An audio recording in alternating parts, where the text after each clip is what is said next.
नमस्कार दोस्तों, आपका अपना YouTube परिवार शिवा शक्ति तंत्र रहस्य, इसमें आप सभी साधक और साधिकाओं का स्वागत है। दोस्तों, आज हम आपको जानकारी देंगे जो कि नैना योगिनी है और ये जो है बंगाल जो कामरूप देश कहा गया है वहाँ की ये एक साधिका हैं और इन्हें योगिनी की श्रेणी प्राप्त है। और आपने देखा होगा बहुत सारे ऐसे जो मंत्र हैं जिनमें जो है नैना योगिनी की दुहाई लगती है और इनके बारे में जो है ये कहा जाता है कि ये जो है इस्माइल योगी की शिष्या रही हैं और जो लोना चमारी हैं इनके ये समतुल्य मानी जाती हैं। और ज़्यादातर जो है मैली विद्या जो होती है, जो तामसिक विद्याएं होती हैं, मंत्र होते हैं, उनमें जैसे कोई तामसिक भोग दे करके कोई शक्ति अगर चलाई जाती है तो उन विद्याओं को काटने के लिए नैना योगिनी की आप मदद ले सकते हैं। और जो मंत्र कभी सिद्ध ना होता हो, जिसे आप कभी नाम न ले पाते हो, उस मंत्र में अगर आप नैना योगिनी की दुहाई लगा देंगे तो वह मंत्र हर हाल में चलेगा। और इनकी एक विशेषता रही है कि जिनकी साधना अगर कोई व्यक्ति एक बार कर लेता है तो फिर आप जो है कोई सा भी सापर मंत्र बहुत ही आसानी से आप चला सकते हैं। और इनका जो ज़्यादातर जो प्रयोग होता रहा है मंत्रों में, मोहिनी विद्या पे ज़्यादा इनके मंत्र हैं। बहुत जो प्राचीन मंत्र हैं, जो सिद्ध महात्माओं ने, पुरुषों ने, दिव्य आत्माओं ने जो मंत्रों का निर्माण किया है, उनमें जो है नैना योगिनी की अगर दुहाई लगी है तो वो मंत्र बहुत ही अच्छा काम करते हैं। और कई सारे स्वयं सिद्ध मंत्र भी हैं, हमने पहले ऑलरेडी अपने चैनल पे दे रखे हैं। तो बहुत सारे नैना योगिनी के जो मंत्र हैं वो स्वयं सिद्ध मंत्र भी पाए जाते हैं। ज़्यादातर ये क्षेत्रीय भाषाओं में, ग्रामीण क्षेत्रों में पाए जाते हैं। और ये खासकर दशहरे पे इनका, होली पे, दिवाली पे इनका शुद्धिकरण होता है। और इनका जो जप संख्या होती है मात्र 5 बार होती है। और इनके जो भोग होता है वो आप गोबर के जो उपले होते हैं उनकी अगियारी पे किया जाता है, देसी घी डाल करके। तो आप अगर नैना योगिनी की अगर आप साधना करते हैं तो इनसे आप किसी की एनर्जी, जो निगेटिव एनर्जी है, उसे आप हटा सकते हैं। किसी का भी आप दूर बैठे झाड़ा लगा सकते हैं और किसी की विद्या को भी आप बहुत ही आसानी से कील सकते हैं। चाहे जितनी बड़ी शक्ति हो, अगर आपने नैना योगिनी के मंत्र का अनुष्ठान कर रखा है और आपने उनका प्रयोग कर लिया है, भोग दे के चला दिया है, तो फिर उस शक्ति को हटना ही पड़ेगा।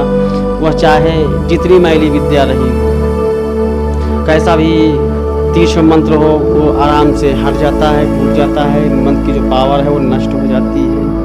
तो ये जो नैना योगिनी है, इनकी अगर आप साधना कर लेते हैं तो आप किसी के विषय में बहुत ही आसानी से समझ सकते हैं। और इनकी जो साधना है वो साधना मात्र 21 दिनों की है। आपको इनकी साधना में सुरक्षा कवच लगाना अनिवार्य होता है और सुरक्षा कवच भी अच्छा होना चाहिए, ठीक ठाक होना चाहिए।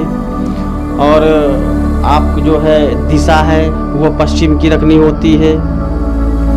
अगर पश्चिम नहीं रख सकते हैं किसी कारणवश तो आप उत्तर भी रख सकते हैं। आसन आप लाल प्रयोग करेंगे। वस्त्र आप जो है लाल या काले प्रयोग कर सकते हैं। अगर आप वस्त्र नहीं है या आसन आपके पास लाल नहीं है तो आप अपनी सुविधानुसार उषा का भी आसन प्रयोग कर सकते हैं, या कंबल का कोई भी आसन हो, किसी प्रकार का आप उसका प्रयोग कर सकते हैं। और 21 दिनों की साधना है। इसमें जैसा कि हर साधना में होता है कि आप ब्रह्मचर्य का पालन करना होता है, वैसे आप ब्रह्मचर्य का पालन करेंगे। किसी भी तामसिक वस्तुओं का आप सेवन नहीं करेंगे। और बशर्ते जो नैना योगिनी की जो साधना है, इस साधना में आप जो है भोग में तामसिक ही वस्तु दी जाती है, लेकिन आप स्वयं से तामसिक वस्तुओं का सेवन नहीं करेंगे। आप लहसुन, प्याज, मीट मछली, अंडा, शराब इस तरह की कोई भी वस्तु का आप सेवन नहीं करेंगे। आप ब्रह्मचर्य से रहेंगे।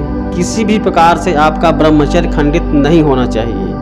अगर आपका ब्रह्मचर्य खंडित होता है तो ये साधना हर हाल में फेल हो जाएगी, कामयाब नहीं होगी। और आप जो है बिल्कुल ईमानदारी से, मेहनत से मंत्र जाप कीजिए। और 21 माला मंत्र जाप करना होता है। और भोग में आपको जो है भुनी हुई एक मछली, एक कुल्हड़ में शराब, और आप सफ़ेद मीठा रख सकते हैं, चाहे वो बर्फ़ी हो, पेड़ा हो, या अपने घर में बनी हुई कोई मिठाई हो, सफ़ेद होनी चाहिए, वो आप भोग में रखेंगे। और गुलाब के पुष्प, इत्र आप इस रखेंगे। और थोड़े से बाजोट पे आप जो है एक देवी स्वरूप एक चित्र रखेंगे। और अगर आपके पास यंत्र उपलब्ध है तो आप यंत्र का भी प्रयोग करेंगे। और उसके बाद आप सबसे पहले अपने गुरु पूजन, गणेश पूजन और अपने इष्ट का पूजन करेंगे। उसके बाद आपके पास अगर गुरु मंत्र है तो गुरु मंत्र का जाप करेंगे, भैरव मंत्र का जाप कर लेंगे, या नहीं शिव मंत्र का जाप कर लेंगे, ठीक है। उसके बाद आप सुरक्षा कवच का उपयोग करेंगे। उसके बाद आप साधना करेंगे। साधना आप रात 11 बजे से ही स्टार्ट करेंगे, इससे पहले आप साधना नहीं स्टार्ट करेंगे। आपको 11वें दिन से या 12वें दिन से ही आपको अनुभव होने चालू हो जाएंगे। और शक्ति के प्रत्यक्ष दर्शन होने के इसमें फुल चांस होते हैं। शक्ति बिल्कुल आसन पे बैठे बैठे स्पष्ट दिखाई देती है। और जिस आप रूम में आप ये साधना करें तो उस रूम के अंदर किसी का आना जाना ना हो। कोशिश करें कि उस रूम को हमेशा लॉक करके रखें, आपके सिवा उस रूम में कोई दूसरा दाखिल ना हो। और साधना आपकी जब पूर्ण हो जाए, यानी कि आपका जब पूर्ण हो जाए, तो आप वहीं अपने आसन पे, आसन के आसपास उसी रूम के अंदर आप सोएं, उसी में लेटें। प्रयास करें कि आप खाना बाहर का ना खाएं, खाना स्वयं से निर्मित करें। अगर स्वयं से निर्मित नहीं कर सकते हैं तो अपने घर का ही खाएं। तो आप जो है कम से कम लोगों से मिलना जुलना रखें। साधना जब तक आपकी चले तब तक आप लोगों से ज़्यादा मिलने जुले नहीं, ज़्यादा किसी से बात विवाद न करें। आप शांत रहें, आपकी एकाग्रता जो है वो बनी रहे, इस चीज़ का आप ध्यान रखें। 21 दिन में हर हाल में साधना पूर्ण हो जाएगी। अगर आपके 21 दिन से पहले ही देवी के दर्शन हो जाते हैं तो आप उसके बाद भी आप 21 दिनों तक आप जप करेंगे। उसके बाद जब आपका ये सब पूरा हो जाए तो आप अपनी माला, सब भोग का सामान किसी चलते हुए जल में प्रवाहित कर दें। और माला अगर आपके पास काले हकीक की हो तो बहुत अच्छा है, अगर काले हकीक की ना हो तो आप माला स्फटिक की प्रयोग कर लें। 2 मालाओं में से आप 1 माला का आप प्रयोग कर सकते हैं। तो आशा करता हूँ आप इस साधना को करेंगे और करने के बाद स्वयं से लाभान्वित होंगे और दूसरों का भला करेंगे। तो आप जो है इस मंत्र को आप नोट कर लीजिए।